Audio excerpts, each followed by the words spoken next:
So what is microeconomics? In short, microeconomics is the study of the actions of individuals, workers, or businesses in an economy.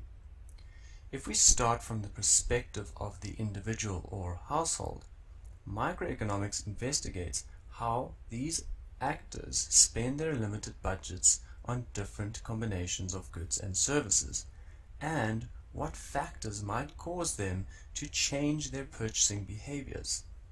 For example, we look at the different factors that consumers consider when trying to decide how to best use their limited budgets to maximize their happiness. And by studying the consumption behaviors of individuals and households, we can better understand, explain, and even predict common and not so common socioeconomic observations.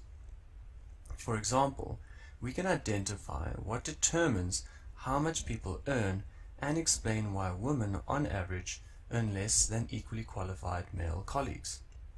We can also explain why it makes more sense to provide grandmothers with child welfare grants instead of grandfathers or even the parents. But microeconomics goes beyond the intricate behaviors of individuals or households. It also considers the choices that firms make. Firms, who are the producers of goods and services, need to consider what goods and services they want to produce and how much they think they should produce, and on top of that, at what price they think they should sell their output. But markets, which are the places where firms sell their goods, are not static or fixed. So when analyzing markets, we also consider what events or factors influence or even completely change the choices firms make. For example, we can explain why a coal mine should continue mining activities even though it's making an economic loss, or why a firm should or even should not invest in expensive capital.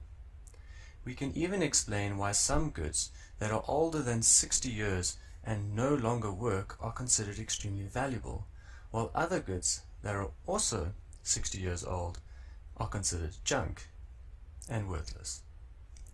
So by analyzing and understanding consumer theory and then production theory, we are able to build models which help us explain an enormous amount of real-world observations. And these economic models help us explain why some markets are more efficient than others, and why government intervention, if not implemented carefully, can do more harm than good. It also helps us quantify and illustrate the benefits of trade, globalization, and even immigration.